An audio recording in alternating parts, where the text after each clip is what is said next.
தண்ணி ஊற்றி வச்சு குக்கரில் போட்டுக்கலாம். பாத்திரத்தில் போட்டால் கொஞ்சம் லேட் ஆகும் வேக. குக்கரில் போட்டு ஒரு 3 விசில் விட்டால் பருப்பு நல்லா வெந்துடும். நார்மல் பருப்பு கடையிற மாதிரி கடைஞ்சி எடுத்துக்கலாம். பருப்பு வறுத்து உடச்சி எடுத்துட்டு வந்தாச்சு. மஞ்சத்தூள் ஒரு 1/2 ஸ்பூனு, மிளகாய் காரத்திற்கு ஏற்ப உங்களுக்கு எவ்வளோ தேவையோ அந்த அளவுக்கு போட்டுக்கலாம். இதில் பூண்டு, வெங்காயம், தக்காளி, கருவேப்பிலை ஒரு கொத்து எல்லாம் இதிலே போட்டு ஒன்றா வேக வச்சுக்கலாம். சீரகம் ஒரு 4-5 சீரகம் போட்டு வேக வச்சுக்கலாம். புளி கடைஞ்சிட்டு ஒரு தாளிப்பு,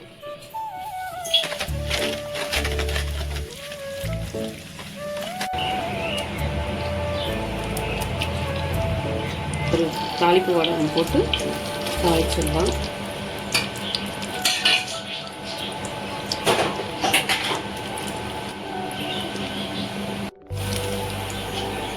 வடகம் தீஞ்சிடக்கூடாது.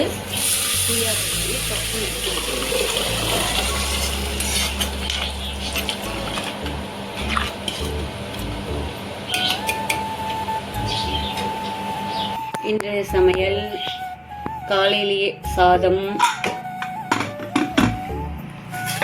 கொள்ளுப்பருப்பு குழம்பு,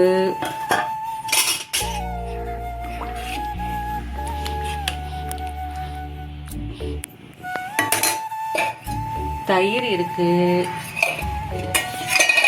வெண்டைக்காய் பொரியல்.